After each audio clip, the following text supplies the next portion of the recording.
pero voy a estar consultándoles con frecuencia si se visualiza y se escucha para saber si estamos en sintonía. Bien, voy a iniciar presentación.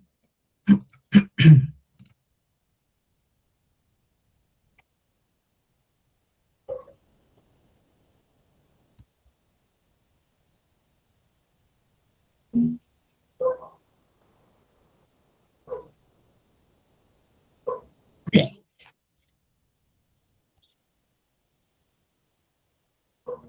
Acá ya estoy presentando, ya iniciamos grabación. Y muy bien, gracias, René. Sí, muy bien. Voy a trasladarme acá a la diapositiva. Me confirman, por favor, si se visualiza y si se escucha bien. Sí, ingeniero. Excelente, muy bien. Bueno, bienvenidos nuevamente. Vamos a iniciar nuestra última unidad, la unidad número 9, llamada polímeros. Y esto es algo con lo que nosotros realmente convivimos casi a diario. Interactuamos mucho con polímeros. Quizás la diferencia sustancial es que nosotros, en términos generales, a todo le llamamos plástico. Los depósitos que utilizamos para almacenamiento de líquidos, por ejemplo, cuando llevamos nuestra botellita con agua, está fabricada por lo general de un material polimérico, exceptuando los casos de las botellas de aluminio, por ejemplo.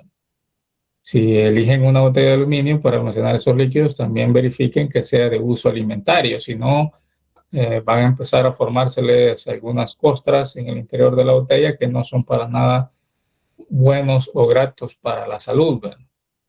Entonces, tenemos esos depósitos plásticos también para almacenamiento de alimentos. Cuando ustedes en sus toppers, como se acostumbra llamar también a esos, o las bandejitas plásticas, entre comillas, utilizamos para almacenar algún alimento que ha quedado de nuestro almuerzo, desayuno o la cena, para almacenarnos y guardarlos. Mencionábamos que todos los plásticos que nosotros hemos utilizado en nuestra vida realmente son polímeros, porque son materiales compuestos principalmente por largas cadenas de los elementos como carbono e hidrógeno. Hay algunos otros polímeros que no llevan carbono o hidrógeno, sino más bien una estructura de silicio y oxígeno. Vamos a ver esos dos tipos de polímeros acá en nuestra unidad número 9. Por lo general llamamos a polímeros orgánicos. ¿Recuerdan de dónde viene ese nombre o esa clasificación de por qué a algo le llamamos orgánico? Si hablamos de los elementos químicos. Aquí hacemos Porque referencia. contienen, porque ¿Sí? contienen carbono. Porque contienen carbono, muy bien. Entonces aquí vamos a hablar de polímeros orgánicos cuando estos están constituidos por lo que algunas veces siempre me gusta llamar columna vertebral del polímero. Es la columna de la cadena que se forma. Está formada precisamente por carbonos y ahí se van enlazando átomos de hidrógeno, por ejemplo, o algunos otros elementos como los grupos metilos o los grupos llamados el anillo de benceno, por ejemplo, por mencionar algunos casos. Vamos a ver cada uno de esos casos particulares por ahí. Y también existen los otros polímeros que no son orgánicos, como ya mencioné, que no llevan carbono, sino más bien una estructura de silicio y oxígeno. Aquí vemos algunos de esos ejemplos de los materiales poliméricos utilizados para la fabricación de botellas plásticas de muchas variedades, tipos. Tenemos vasos, tenemos botellas, tenemos los toppers. También tenemos en la industria textil la fabricación de hilos a partir de polímeros, fibras delgadas que no son de algodón, ¿verdad? O a veces alguna mezcla de algodón y cierto polímero. Algunas veces en sus camisas o en su ropa en general, ustedes han observado esa combinación de la tela de que está fabricada, ¿verdad? Cuando se menciona a veces un 80% cotton, algodón, o el otro por ciento es de polímero. ¿Cuál es el otro polímero? El polímero que se agrega a algodón, por ejemplo, de uso común para fabricación de telas en ropa. ¿Lo han visto alguna vez en las marcas de sus ropas, de sus vestimentas? Poliéster. Poliéster, muy bien, poliéster. Y así vamos a encontrar muchos otros materiales poliméricos que son utilizados para la fabricación de telas.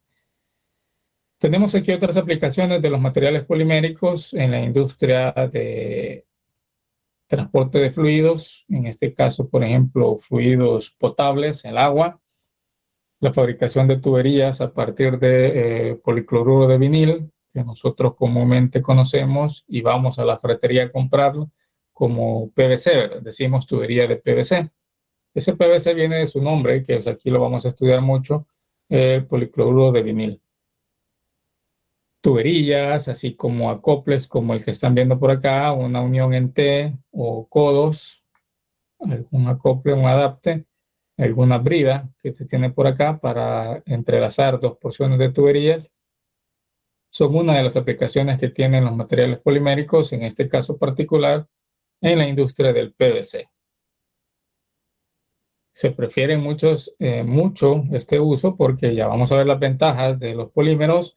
La apariencia física que dejan es bastante pulida, es bastante interesante, bastante atractiva. La rugosidad es mínima en estas tuberías y esto ha tendido a que los polímeros sustituyan muchos de los campos. En este caso, del transporte de fluidos, ustedes o sus papás o sus abuelos recordarán que en los inicios las casas se construían, todo el sistema de tuberías para el transporte de agua potable se construían a partir de materiales metálicos y ahí aparece el tubo de níquel o aceros inoxidables, por ejemplo, aceros niquelados, como se menciona. Y estos, con el pasar del tiempo, a pesar de que son resistentes, porque llevan níquel a la corrosión, pero por el uso y el tiempo, entonces esto empieza a desgastarse y empieza a oxidarse. Y al final de cuentas colapsa. El PVC tiene una vida útil mayor que los materiales metálicos utilizados antes en las instalaciones de agua potable. De ahí viene su tendencia en la sustitución de esos materiales. Primeramente vamos a hablar de la definición de los polímeros para después clasificarlos.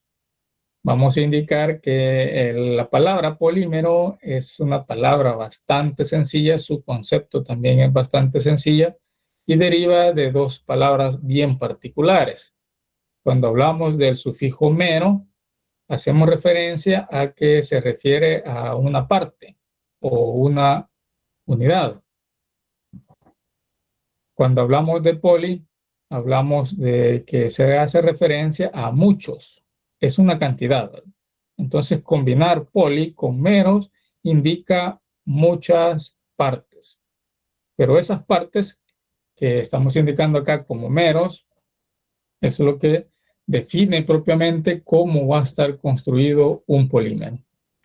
Y van a haber muchos tipos de meros. Hay un mero particular para formar el PVC. Hay un mero particular para formar el poliéster.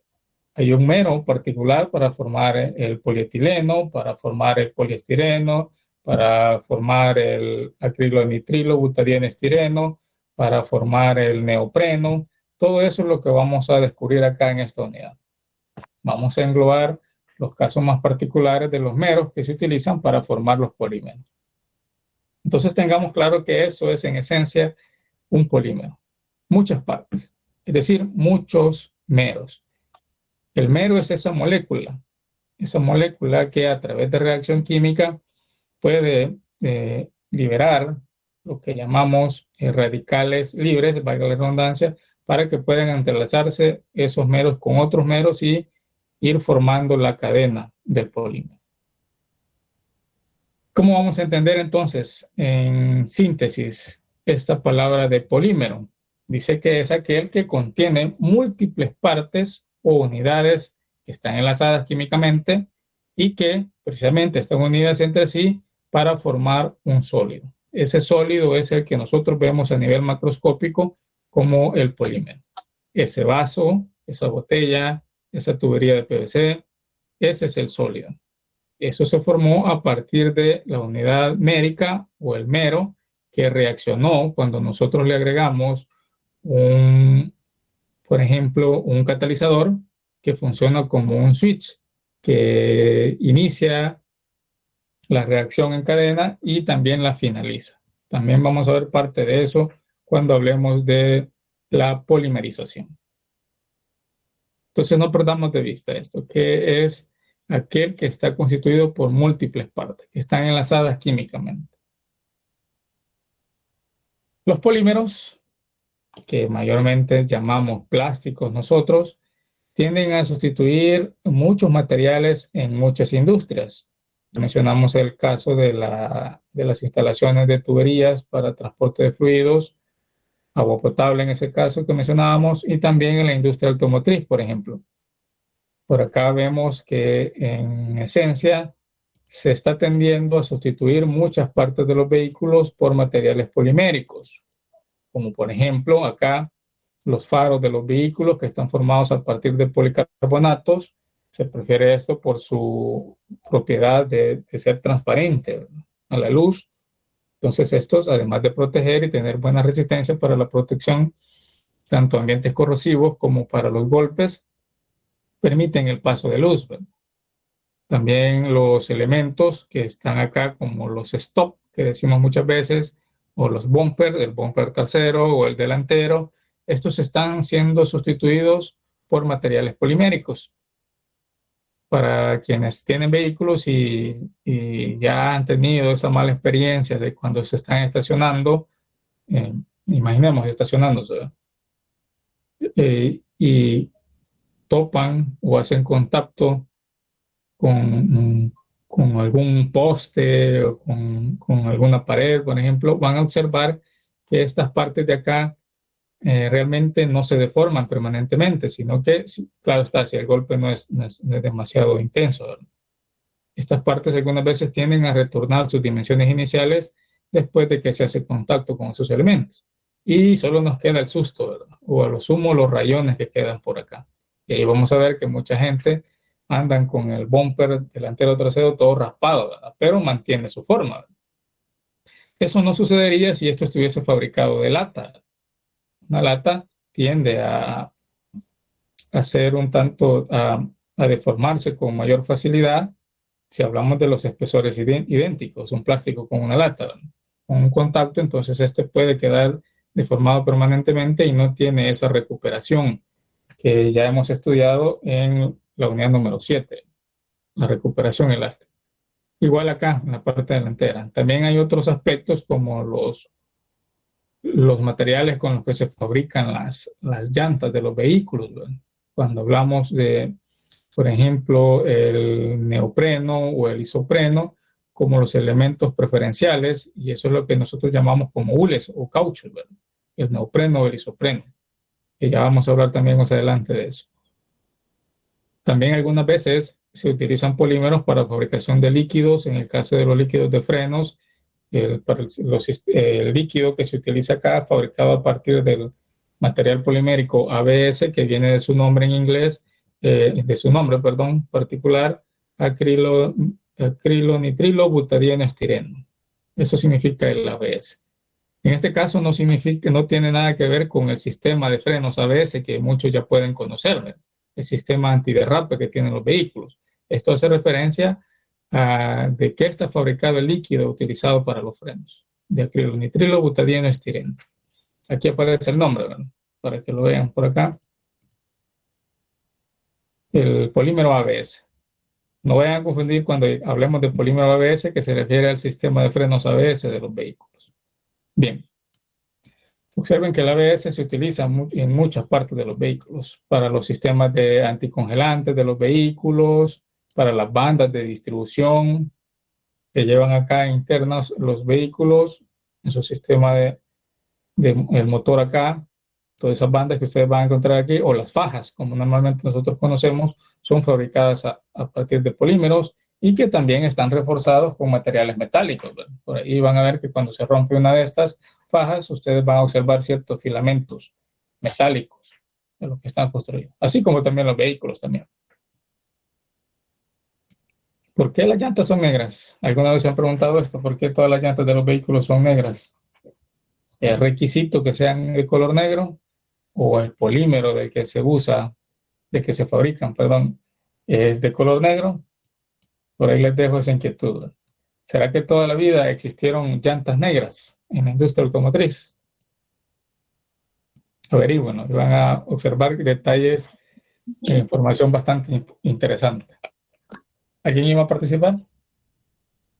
Tengo entendido, ingeniero, que el caucho de las llantas en un inicio era blanco, ¿no? Y pues no contenía eso, así que le aplicaron carbón y por eso las tiñeron de negro. Excelente, excelente. Las llantas en un inicio fueron blancas. Bueno, interrogante. Muy bien. Pero por eso le agregaron carbón y por eso es negro. No, no dijo eso, ¿verdad? El carbón es de color negro. El carbono.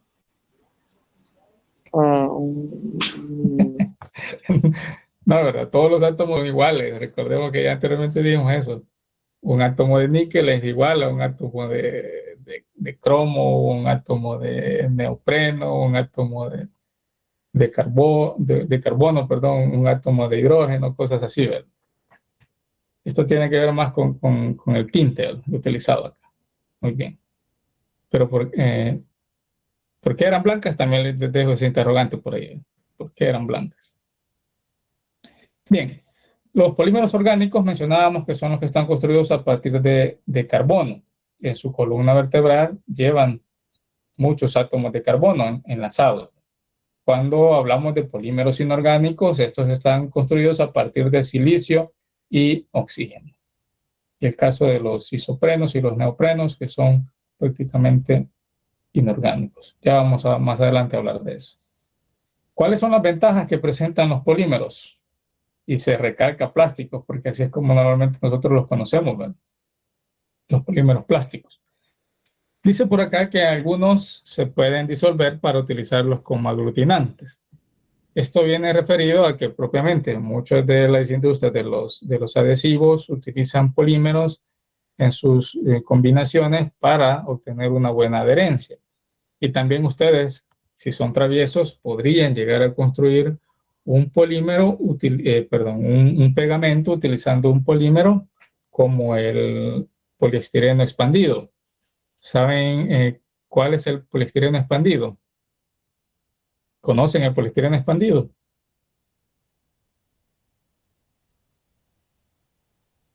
¿Solo uno?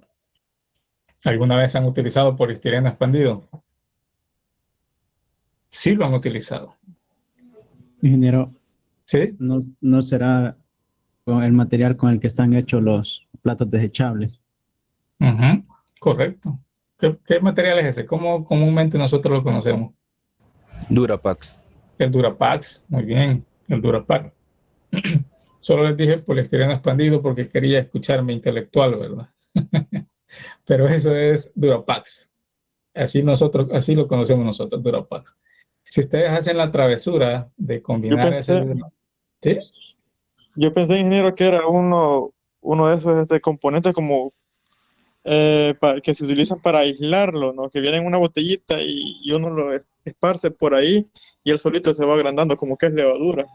Pensé que ese era. Ah, sí, ya lo entiendo, sí. No, pero ese es como silicato, sí.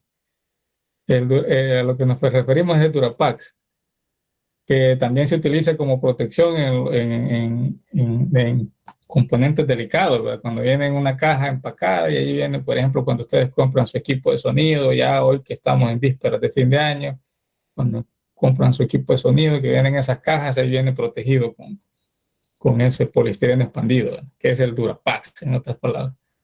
Entonces, si hacen la travesura de combinar Durapax con gasolina, ¿qué creen que pase? ¿Ya han hecho eso antes? Si no lo han hecho, no tuvieron infancia.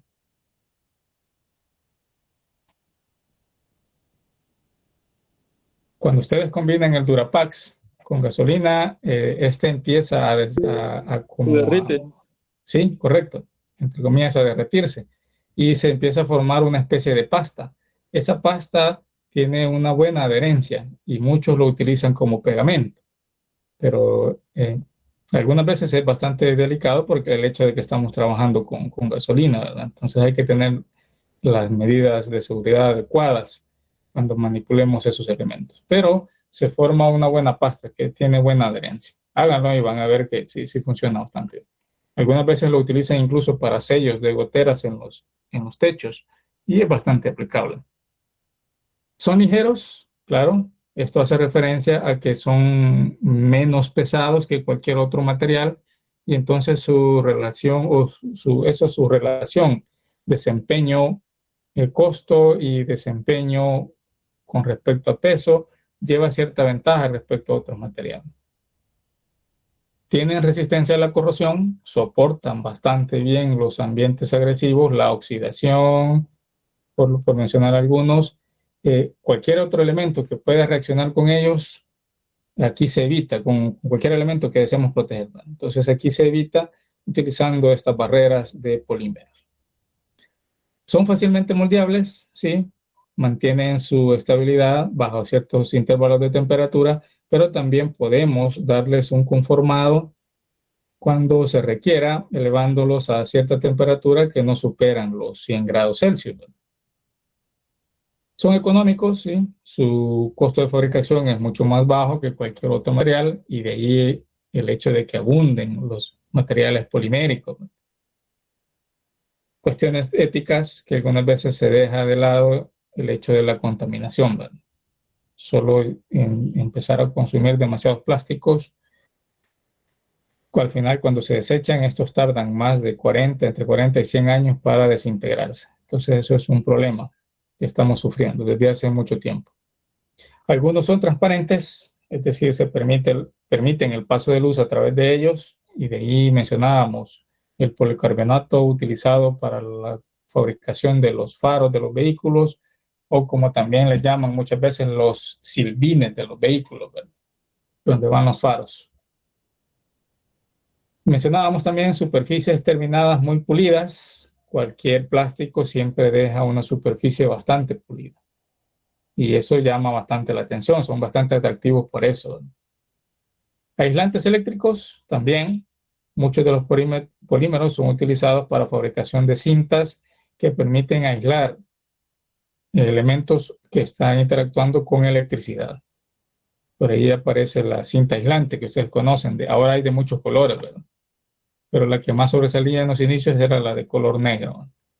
Bien, entonces tenemos ahí muchas, para mencionar algunas de las características de los polímeros y por qué llevan gran ventaja ahora en la industria actual, ¿verdad? Si estos polímeros los reforzamos con ciertas fibras, van a aparecer los polímeros reforzados con fibras de vidrio o polímeros reforzados con fibras de carbono, que todavía agregan mejores propiedades a los materiales poliméricos. Tanto así que algunas veces hasta son resistentes a los impactos de bala. Y ahí aparece el famoso Kevlar, ¿verdad? Como uno de los elementos utilizados para fabricación de chalecos antibalas. Existen muchas formas de clasificar los polímeros. Vamos a presentar acá 4 formas, es decir, 4 tipos para su clasificación.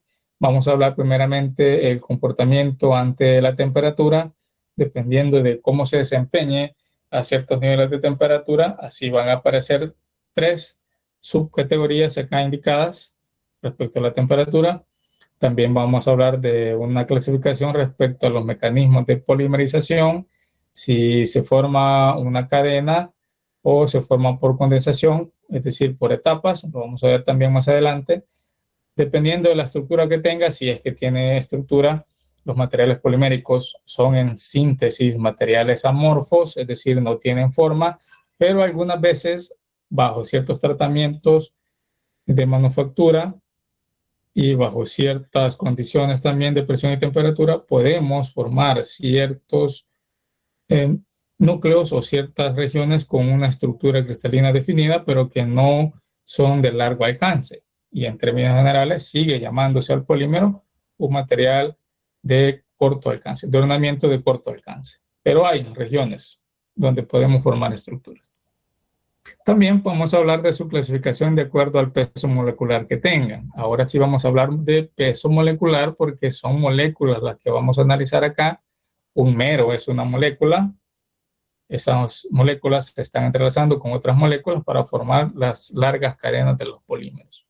Y estas cadenas precisamente van a tener la apariencia de, por ejemplo, cuando ustedes meten sus calcetines en una gaveta, por ejemplo, los calcetines están todos desordenados, así igual están las cadenas de los polímeros, están todas desordenadas. Y por eso decimos que son amorfos. 4 clasificaciones entonces. Según el comportamiento que tienen estos frente a la temperatura y su enlace químico también, que en esencia son enlaces covalentes, los que imperan acá para la unión de las moléculas, vamos a tener acá el material polimérico llamado termoplásticos. Estos tienen una buena estabilidad en condiciones normales, estabilidad física, pero cuando se someten a cierto valor de temperatura, sin superar su punto de fusión o de deformación permanente, entonces nosotros podemos darle un conformado. Ahí aparecen como uno de los representantes clásicos de los termoplásticos, el famoso PVC. También podemos hablar de los materiales termoestables. Funcionan bastante bien bajo intervalos de temperatura mayores acá, pero estos, una vez se vea superado ese valor de temperatura que soportan, tienden a, como entre comillas, desintegrarse. Es decir, se empiezan a deformar tanto que ya no es posible darle un conformado posterior si se quiere reciclar. Prácticamente los termoestables no pueden reciclarse. Cuando estos ya combustionan, y ese es un aspecto de desventaja que tengan los termoestables, cuando combustionan ya es prácticamente irrecuperables. A diferencia de los termoplásticos que sí puede reciclarse. Y los materiales elastómeros, dentro de los que sobresalen los hules, son los polímeros que prácticamente son capaces de absorber más del 200% de su deformación inicial, incluso hasta 300 o 400%. Ahí es donde vemos que su máximo representante son los hules.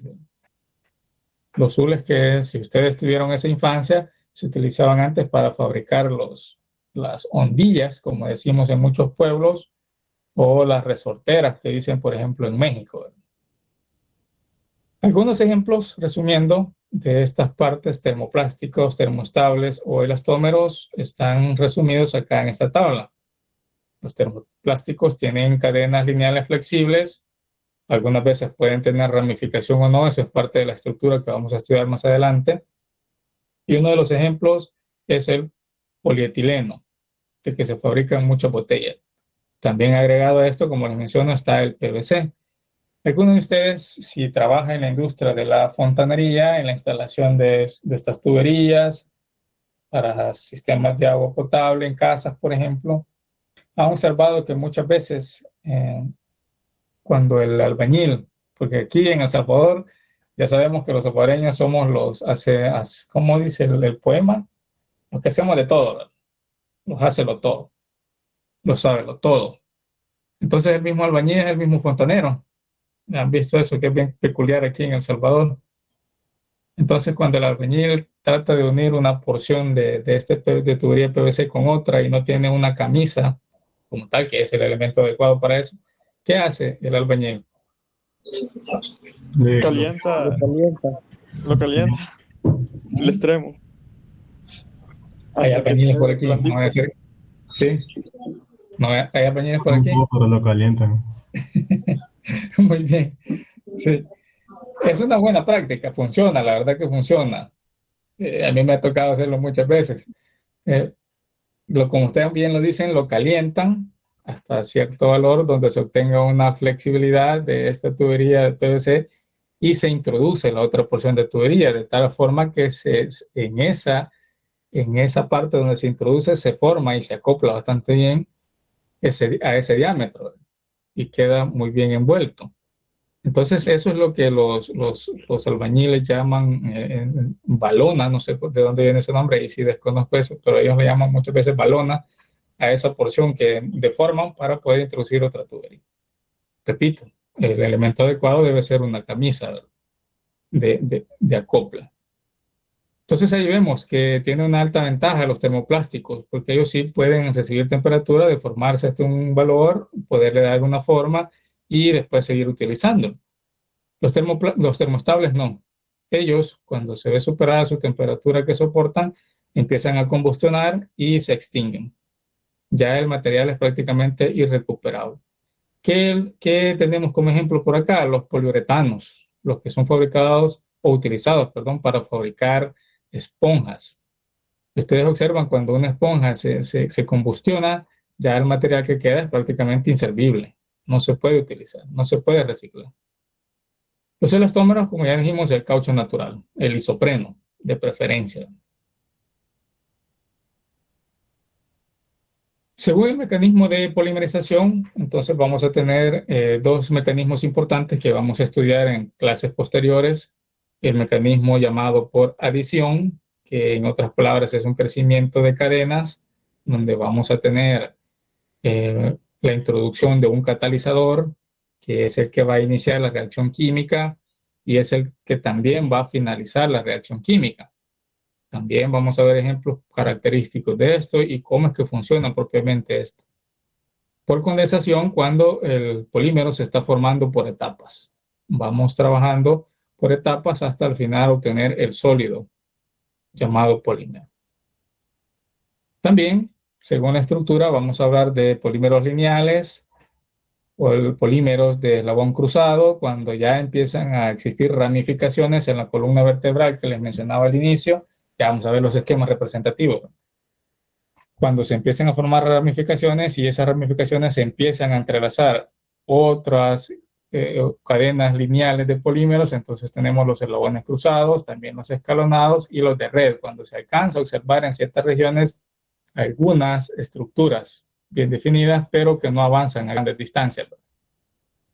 Repitiendo, los polímeros son amorfos. Por último, también vamos a hablar de la clasificación respecto al peso molecular. Ahí vamos a escuchar hablar muchas veces de polímeros de alta densidad y polímeros de baja densidad. Espero que ya hayan escuchado esos términos. Eso hace referencia, en otras palabras, al peso molecular del polímero. Y así tenemos polímeros de alto peso molecular o polímeros de bajo peso molecular. Pero como estamos hablando de alto y bajo, tenemos que hacerlo referido a algo, ¿verdad? ¿Qué es alto y qué es bajo? Siempre debe darse referido a qué. Esa referencia para esta clasificación es el número de 20.000 gramos mol. Cuando hablamos de polímeros de alto peso molecular, estamos hablando de que su peso molecular o bien es igual a 20.000 gramos mol o mayor a eso. Cuando son de bajo peso molecular, es de un peso molecular menor a 20.000 gramos mol. Tengan presente este dato. De pronto puede aparecer una pregunta que diga, el peso molecular del polímero es de tanto y este peso molecular del otro polímero es de tanto. ¿Cuál de ellos es de alto o bajo peso molecular? Deben recordar este número. Esta es la referencia. ¿Cuál es la estructura de los polímeros? Si es que tienen, pero esto hace referencia a cómo están construidos en sí, ¿verdad? No es que va a tener una estructura cristalina como tal. Hablamos de la estructura, cómo está compuesto, es decir, su composición química y cómo estos están en el espacio distribuidos, los átomos que constituyen la molécula. Se pueden representar un polímero en tres formas distintas. Ya vamos a ver más adelante los esquemas representativos del aspecto o la presentación tridimensional, tridimensional espacial y la forma bidimensional. La cadena polimérica está formada de una cadena principal. Como repito, eso es lo que me gusta llamar siempre a esto columna vertebral, porque es la referencia a partir de la cual nosotros vamos a ver la distribución de los demás elementos químicos agregados. En la columna vertebral siempre está indicado el carbono. Cuando hablamos de polímeros orgánicos, esos carbonos están entrelazados con átomos de hidrógeno. Y vamos a ver ahí un mero que es bastante simple y que ese sí espero que ustedes se lo memoricen porque lo vamos a encontrar con mucha frecuencia. Entonces los carbonos están enlazados con los hidrógenos y eso forma la unidad mérica o el mero o el monómero que va a ir adicionándose a otros para formar la cadena del polímero. Los enlaces entre carbono e hidrógeno, para este caso, pueden ser otros elementos químicos también que se enlazan al carbono, los vamos a representar con líneas. Una línea sencilla, o solo una línea, implica un enlace simple. Cuando tengamos dos líneas, implica un enlace doble. Y todos son enlaces covalentes. No pierdan de vista esto. Aquí tenemos las tres formas. ¿Se visualiza? ¿Seguimos conectados?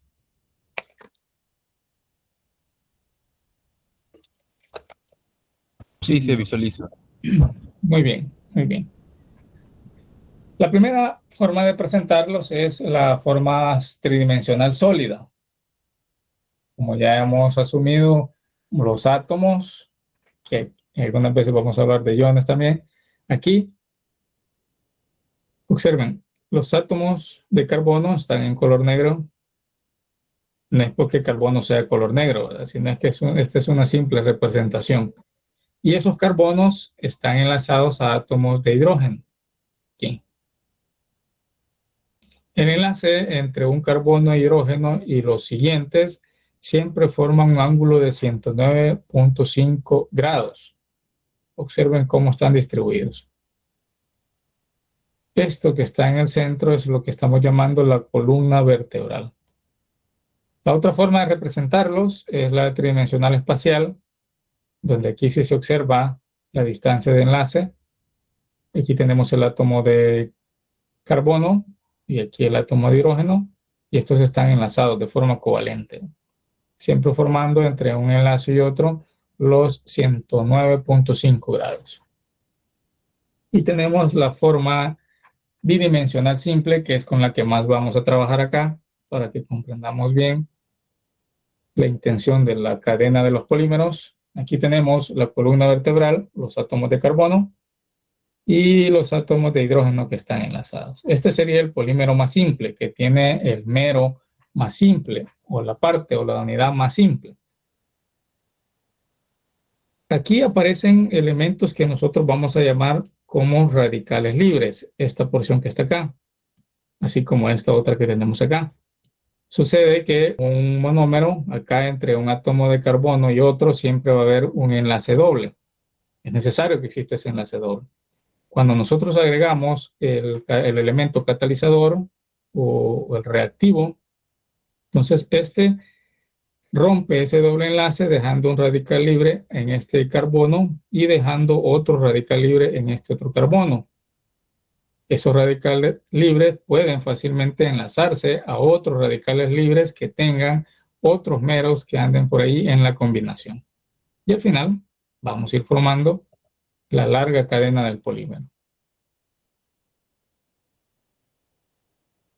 Si, por ejemplo, nosotros en esta cadena que tenemos de ejemplo acá en la representación bidimensional simple, sustituimos alguno de estos hidrógenos que tenemos acá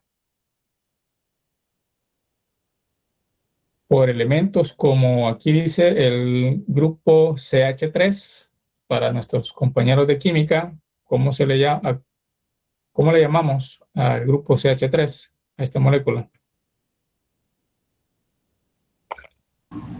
Metilo. Muy bien, ese es el grupo metilo. Excelente. O imaginemos que no lo quiero sustituir por un CH3, sino por un hidrógeno de estos, quiero sustituirlos por un anillo de benceno. Este es un anillo de benceno, esta estructura que tenemos aquí. O no lo quiero sustituir por un anillo de benceno, sino por un cloro. Entonces ahí van a ir apareciendo las diferentes estructuras de los monómeros o de los meros para fabricar los polímeros. Aquí se menciona que si sustituimos, por ejemplo, un grupo metilo, vamos a tener la estructura del polipropileno, es decir, vamos a tener el mero llamado propileno, que va a construir el polipropileno. Si lo sustituimos por un anillo de benceno, entonces vamos a tener el poliestireno. Si sustituimos por un cloro, vamos a tener el cloruro de polivinilo, o el mero llamado cloruro de vinilo.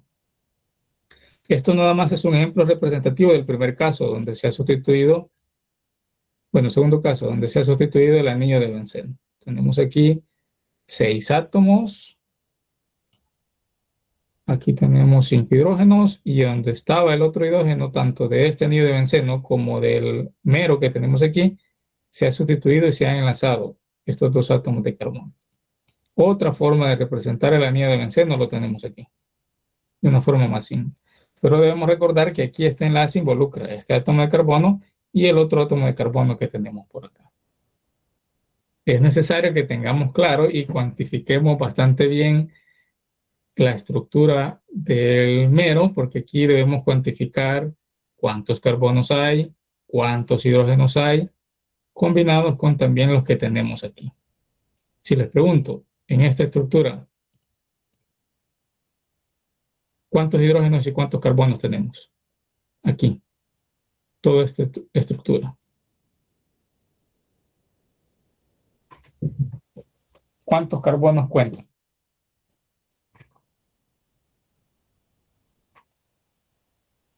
Para los que no estamos acostumbrados, y por eso es necesario que tengamos claro esto, cualquiera diría, como no sé qué es esto de esta estructura que está aquí, ya sabemos que usan un anillo de benceno, ¿no? Pero si no revisan las clases o no ven los videos, van a decir, no sé qué es esto. Solo voy a decir que voy a contar 2 carbonos y 3 hidrógenos. Pero no es así. ¿Cuántos carbonos hay? ¿Y cuántos hidrógenos hay en sí? ¿Alguien puede dar la respuesta?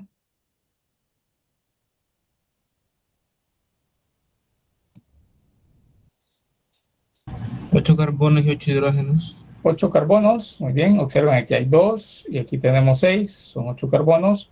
Aquí tenemos 5 hidrógenos y aquí tenemos 3 hidrógenos, son también 8 hidrógenos. Así lo vamos a cuantificar en los ejercicios. Otra manera de representar acá, en este caso, los enlaces entre los átomos, como ya dijimos, no utilizando líneas, sino utilizando puntos. Electrón punto y notación de línea recta, la que anteriormente mencionábamos. Cuando tenemos solamente 2 puntos, implica un enlace simple. Este que tenemos aquí también un enlace simple. Aquí igual enlace simple. Pero cuando tenemos 2 pares de puntos, esto implica un enlace doble. Esto que tenemos por acá. Y aquí la representación en línea que ya vimos, ¿verdad? Línea, línea, doble línea, implica un doble enlace. Tipo covalente siempre. Entonces, el mero que nosotros utilicemos debe tener esta característica. Debe existir un doble enlace aquí entre los átomos de carbono que se han enlazado, para que cuando nosotros introduzcamos el catalizador, entonces se rompa uno de estos enlaces, forme el radical libre acá a la izquierda y el radical libre acá a la derecha, para que ese mero ya esté listo para enlazarse con otros meros que también han reaccionado. Por eso es que aparecen algunas veces en algunos textos la distinción entre monómero y mero. Ya sabemos que mero es la parte o la unidad, pero algunas veces se utiliza por igual el nombre de monómero con mero. Vamos a hacer esa distinción por ahí. Acá observen, se menciona el monómero de vinil. El elemento utilizado acá, tenemos los 2 carbonos, hidrógeno acá, hidrógeno acá, hidrógeno acá, y aquí este R solo significa que se va a sustituir por otro elemento químico. En este caso, para formar el monómero del vinil o el cloruro de vinil, aquí este se sustituye por un cloro. Cuando hablamos del vinilideno, aquí implica que debemos de sustituir estos 2 hidrógenos que normalmente estaban acá por otro elemento químico. En el caso del vinilideno es 2 cloros, un cloro acá y un cloro acá. Ese es el PBCD que ustedes van a escuchar algunas veces, que es bastante bueno, utilizado en ambientes que van a recibir mucha radiación solar. Y aquí el clásico PVC. Entonces, cuando hablamos de monómero, aparece el doble enlace. Cuando hablamos de mero, ya aparece roto el doble enlace y aparecen los radicales libres acá, a izquierda y a derecha. Una posible pregunta que puede surgir por acá.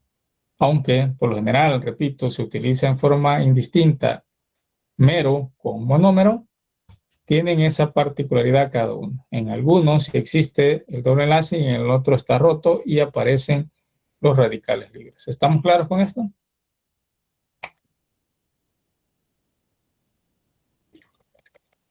¿Se comprende la intención de esto? Incluso les podrían poner así esta estructura tal y como está. Una con doble enlace y una sin doble enlace, solo con enlace simple. Indique cuál es el monómero y cuál es el mero. Por ahí puede estar una pregunta bastante interesante.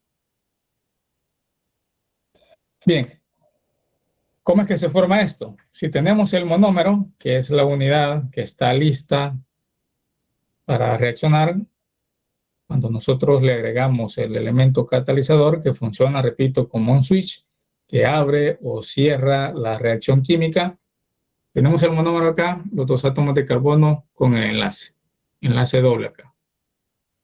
Este es el monómero más sencillo y que es bastante fácil de memorizar.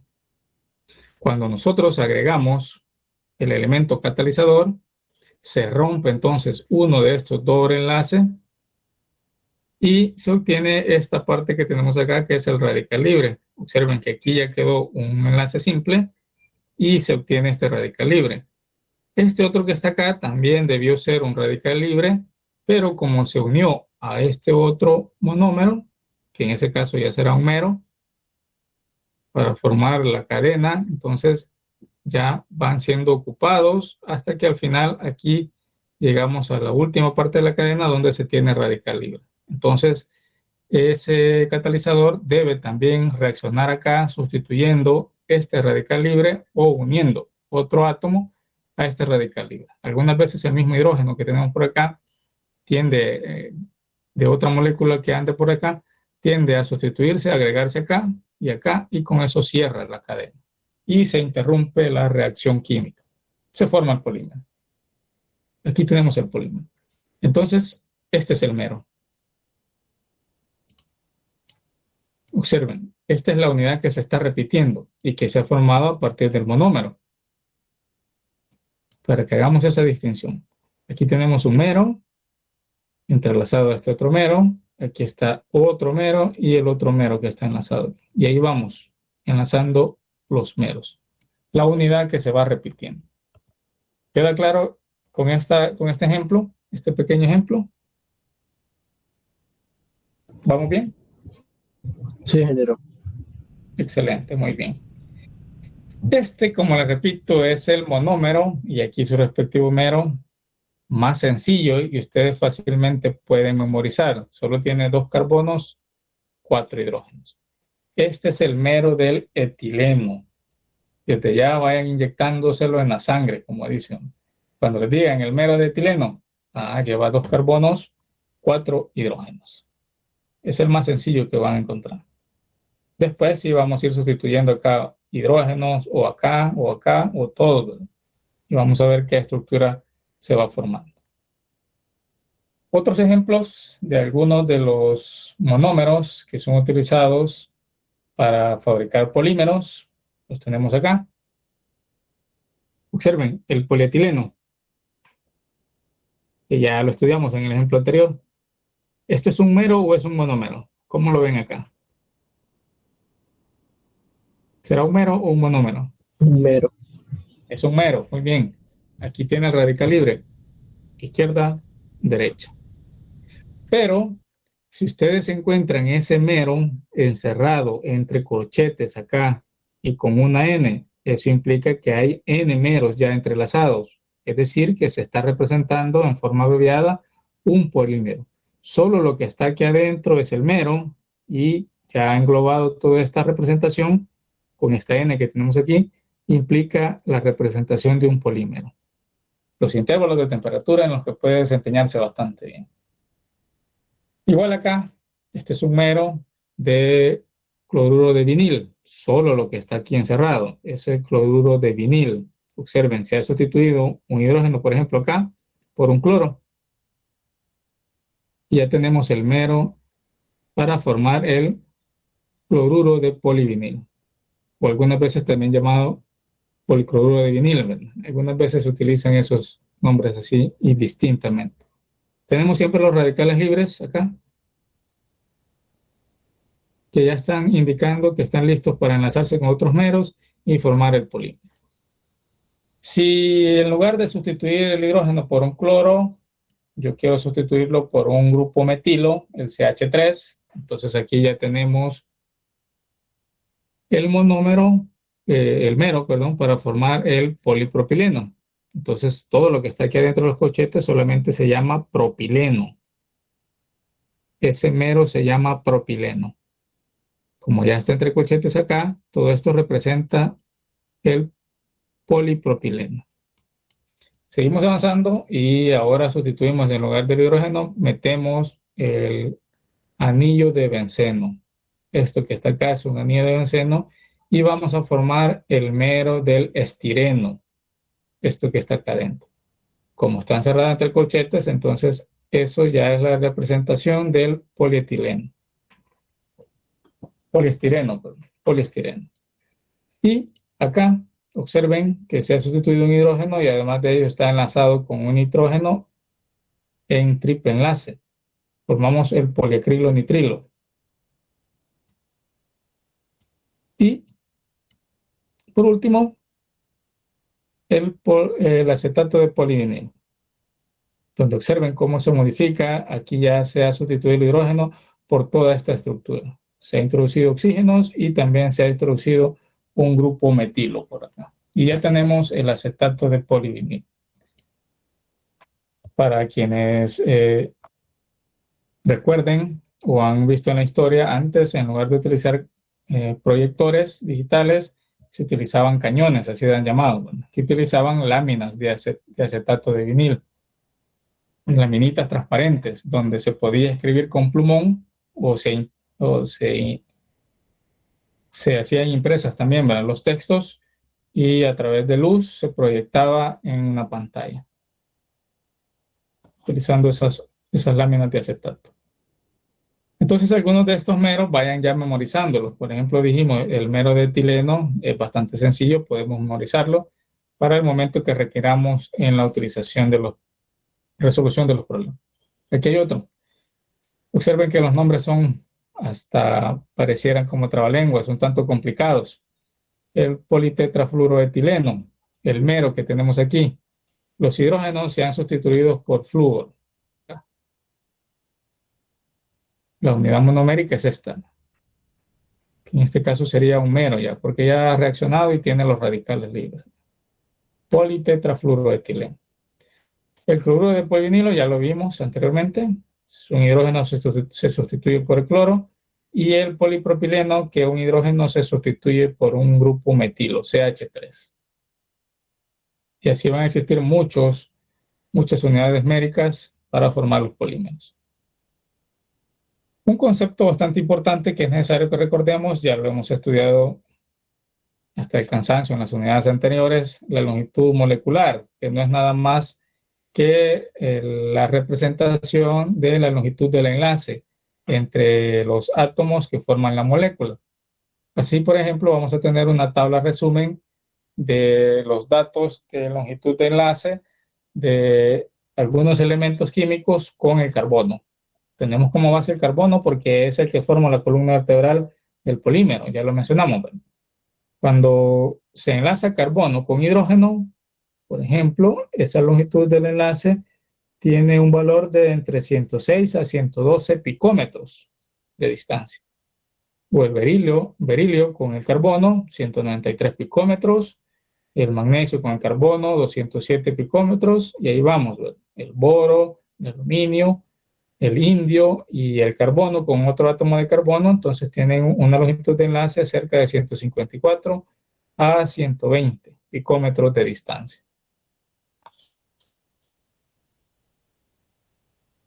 Por último, vamos a hablar del grado de polimerización. La clase es bastante corta y vamos a resolver alrededor de 2 o 3 ejercicios para que quede bastante claro. El grado de polimerización hace referencia a cuántos meros nosotros debemos utilizar para formar una cadena de un polímero. Este grado de polimerización se representa en algunos textos como GP, mayúsculas, o simplemente como N. Les coloco acá las dos referencias sé que leen muchos libros, ¿verdad? Entonces ahí puede que aparezcan cualquiera de estos dos símbolos referidos al grado de polimerización. Entonces el grado de polimerización dice que es igual al número de subunidades o meros que hay en la cadena molecular del polímero.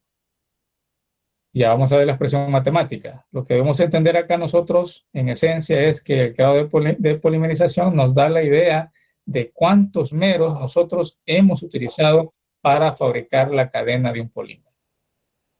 El grado de polimerización promedio para rangos de polietileno, acá con estos valores de 3.500 a 25.000, corresponden a, aquí dice masas, pero también sobreentendámoslo como pesos moleculares promedios que varían entre 100.000 a 700.000 gramos mol aproximadamente. Observen, estos grados de polimerización nos pueden dar la idea también de indicar qué tan alto o qué tan bajo puede ser el peso molecular del polímero. Y se caen precisamente dentro de esa categoría de alto peso molecular o de bajo peso molecular. Les pregunto, veamos si pusieron atención en el dato anterior. Este valor de 100.000 o 700.000 gramos mol corresponden a valores de alto peso molecular o de bajo peso molecular. Sería de Alto peso molecular. Alto peso molecular, muy bien, porque dijimos que la referencia, ¿cuál va a ser? ¿Cuál es el número de referencia? 20.000 gramos por mol. 20.000 gramos mol, muy bien, excelente, vamos bien. Entonces, entre más grande sea el grado de polimerización, podemos tener la idea que también es un polímero de alto peso molecular. O, si ustedes quieren verlo, también cuando algunas veces decimos de alta densidad. Aunque eso es un concepto que es un poco más amplio. Poco a poco vamos a ir aclarando esos términos. Bien. Los polímeros comerciales tienen un grado de polimerización en el orden que va de 10 a la 3, es decir, 1000, o hasta 10 a la 5, 10.000, el grado de polimerización. Otro ejemplo de lo que ya explicamos, cuando tenemos un monómero, ¿está listo a combinarse con un catalizador en condiciones bajo presión y temperatura controladas, entonces se desprenden, acá es un enlace simple, quedan los radicales libres y ya tenemos el mero listo para adherirse a otros meros y formar el polímero. Ya dijimos que este es el mero más sencillo, el etileno, que forma el polietileno. En forma matemática, el grado de polimerización nosotros lo vamos a encontrar dividiendo el peso molecular promedio, y por eso ven ustedes que tiene esta barrita por acá, esta definición, peso molecular promedio del polímero entre el peso molecular del mero. Cuando tenemos un solo mero, como en el caso del polietileno, solo hay un mero. Entonces sacamos el peso molecular de esta molécula y ese es el peso molecular del mero. Pero hay algunas otras ocasiones en donde un mero se forma a partir de dos monómeros. Y ahí aparece el concepto de copolímero, que vamos a ver más adelante también. Entonces vamos a tener que calcular el peso molecular promedio también de un mero, cuando se forma a partir de dos monómeros. Y entonces aquí esto va a cambiar un poco. Debería aparecer acá una barra cuando hablamos de un copolímero. Bien. Un ejemplo de lo que vamos a resolver acá involucra esta definición del grado de polimerización. Peso molecular promedio del polímero entre el peso molecular del mero. Aquí están esas definiciones. Peso molecular y peso molecular promedio, para que comprendamos esa diferencia entre estos dos conceptos. Los termoplásticos constan de cadenas de polímeros de diferentes longitudes, y eso es lo que realmente sucede. Los materiales poliméricos están constituidos por cadenas, ya vimos cuál es la estructura de esas cadenas, si son orgánicos, llevan carbonos enlazados con hidrógenos o con cualquier otro elemento químico. Entonces, esas largas cadenas no siempre tienen la misma longitud todas, pero para cuestiones de simplificación y de idealización aquí en Ciencia de los Materiales 1, vamos a asumir que todas esas cadenas tienen la misma longitud, porque habrán problemas más o menos por ahí en donde se requiera calcular cuántas cadenas tenemos en un polímero de tantas dimensiones. Entonces vamos a asumir que son de la misma longitud todas las cadenas que lo constituyen. Entonces por eso dice acá que constan de estos polímeros constan de cadenas de diferentes longitudes. Cada una de esas cadenas tiene su propio peso molecular y su propio grado de polimerización. Por eso es necesario que nosotros hablemos de un peso molecular promedio del polímero. Sacamos el peso molecular de cada cadena, ya sabemos cómo sacar un promedio, ¿no? De cada una de las cadenas que tengamos, y de eso sacamos un valor promedio. Por eso se habla de peso molecular promedio del polímero. Y menciona que así pues se debe hablar de un peso molecular promedio al referirse a la masa, que ya dijimos que masa y peso aquí lo estamos utilizando por igual, al referirse a la masa molecular de un material polimérico. Mucho ojo con este detalle que estamos mencionando acá. Idealmente nosotros vamos a asumir que todas las cadenas del polímero tienen la misma longitud, pero tal cosa rara vez sucede en un polímero. Todas tienen diferentes longitudes. Entonces, para sacar un peso molecular promedio, nosotros debemos recordar esta definición. La parte en la que aporta cada uno de los meros, aquí esta fracción, ¿verdad? La sumatoria de la fracción, acá la fracción se multiplica por el peso molecular de ese mero en particular y vamos sumando para cada uno de los meros participantes y sacamos el valor del peso molecular promedio. Este M significa medio, no crean que es del mero, sino se refiere a la definición de peso molecular medio o promedio. Todo eso lo dividimos entre la suma de las fracciones, aunque sabemos que la suma de las fracciones al final de cuentas debe ser igual a la unidad y la expresión se vuelve más simple por aquí. Tenemos aquí la definición del peso molecular promedio. Este es el peso molecular de una molécula en particular, el mero en ese caso que está participando con otros meros. Entonces F es esa fracción en la que está participando cada uno de esos meros. Cuando hablemos de los copolímeros vamos a entender mejor esta definición. Ya vamos a ver en clases posteriores, donde tenemos realmente la participación de varios tipos de meros. Bien, y para concluir, veamos, tenemos las 11:11, el número preferido o la hora preferida para muchos, 11:11 minutos. Vamos a resolver el ejercicio 1. Calcule el peso molecular de la unidad monomérica del etileno. ¿Qué es lo que vamos a hacer acá? Y van a ver que estos ejercicios son bastante sencillos. Veamos qué información tenemos. Debemos sacar la estructura.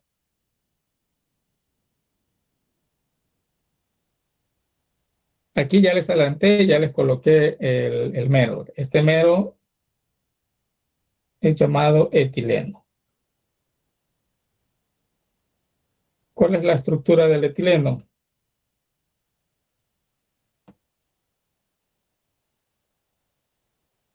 Al hablar de estructura me estoy refiriendo a cuántos carbonos tiene y cuántos hidrógenos tiene. Cuantifíquenlos y me dicen cuántos carbonos hay. ¿Seguimos conectados? 2. 2. Bien, tenemos 2 carbonos y tenemos ¿cuántos hidrógenos? 4. 4. 4. Ese es el que les digo que ya debemos inyectarlo en la sangre. El mero del etileno, sencillo, C2H4. Entonces, para sacar el peso molecular, aquí vamos a agregar los datos de masa atómica del carbono, ¿cuánto es? ¿Recuerdan? Y la masa atómica del hidrógeno, ¿cuánto es? A pesar de que el problema no nos da, pero son datos que nosotros ya conocemos. Para el carbono, por lo general decimos 12, ¿verdad? Un dato exacto es 12.011. Vamos, no. Para el hidrógeno, ¿cuánto decimos normalmente? Masa atómica del hidrógeno. 1, ¿verdad? Un dato más exacto, 1.0078 gramos mol. Muy bien. Entonces, para sacar el peso molecular de este mero, que ahora lo estamos representando de esta forma, peso molecular, simplemente vamos a multiplicar 2, que son los 2 átomos, por la masa atómica del carbono, más 4, que son los 4 átomos de hidrógeno, por la masa atómica del hidrógeno. Así de sencillo. Y con esto tenemos el peso molecular entonces de 2 por el carbono, dijimos 12.011, más 4 para el hidrógeno, dijimos 1.0078. Y el peso molecular, entonces creo que lo voy a poner aquí a la par. Si me acompañan con los cálculos, ¿de cuánto les resulta el peso molecular? Para que no se duerman. ¿De cuánto es? 28.053. Muy bien. 28.05. Hasta ahí dejemos. Gramos sobre mol. Y ya tenemos el peso molecular del mero de etileno. Preguntas. Está extremadamente sencillo esto. Extremadamente sencillo. Pero esto no es la esencia, sino que la esencia es para qué nos va a servir este peso molecular. Ahí vienen los siguientes ejercicios. El ejercicio 2 es exactamente igual que el primero, a diferencia de que el mero cambia.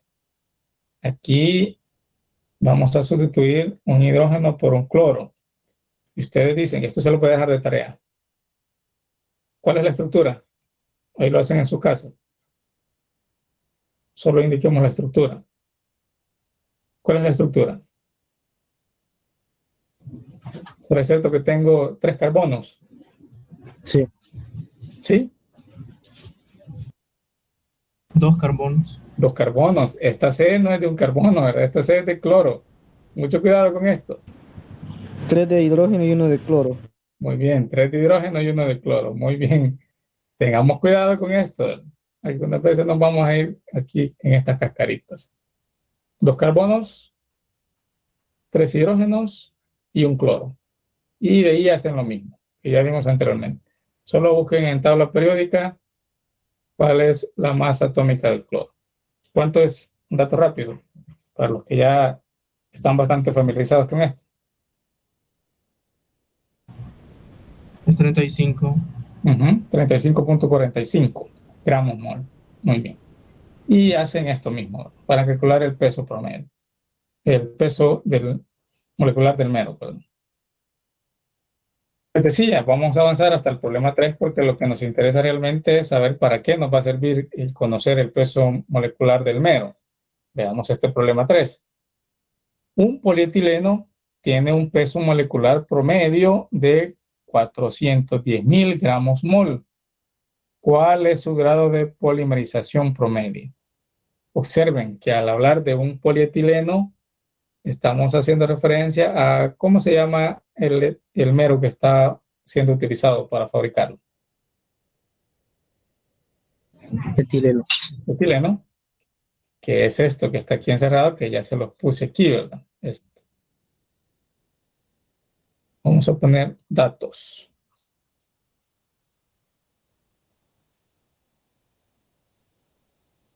El mero es el etileno. Y ya sabemos que su estructura, ¿cuál es? ¿Cuál es la estructura del etileno? C2H4. C2H4. H4. Muy bien. C2H4. Si sabemos que esa es su estructura, automáticamente ya conocemos cuál es su peso molecular. ¿Sí o sí? ¿Ya lo sabemos o no lo sabemos? Sí, 28.05. Muy bien. Lo calculamos anteriormente en el problema 1, 28.05 gramos mol. Y aquí le vamos a poner del problema 1. Del ejercicio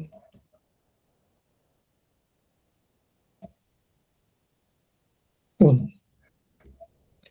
Y además de esto, debemos rescatar la definición del grado de polimerización. Lo que nos pregunta es precisamente el grado de polimerización. Conociendo que tenemos el peso molecular promedio del polímero, solo lo voy a poner poli acá, con un valor de 410.000 gramos por mol. La definición ya la conocemos, repitiéndola. Grado de polimerización es igual al peso molecular del polímero promedio entre el peso molecular del mero. Entonces, aquí este dato ya nos dice que son 410.000 gramos mol. Vamos a poner las unidades para que vean que el grado de polimerización al final de cuentas es adimensional.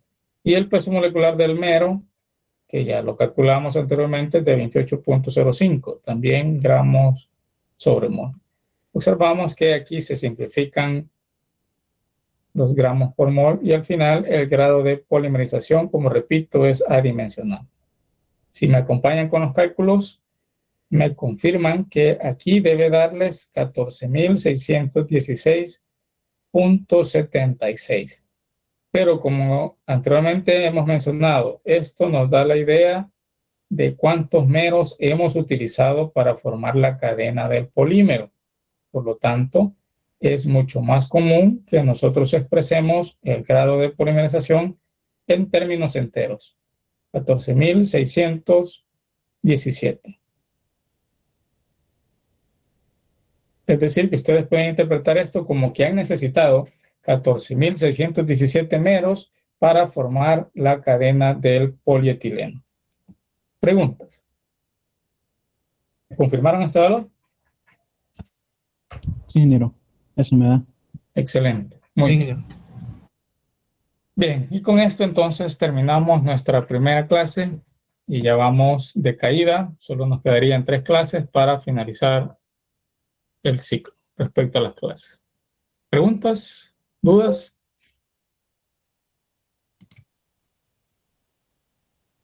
Está todo claro, ¿verdad? Está bastante digerible. Muy bien.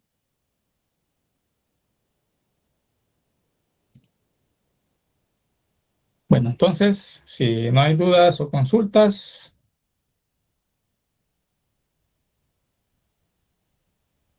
les agradezco a todos la asistencia y la participación y nos estaremos viendo el día viernes para nuestra segunda clase de la unidad número 9.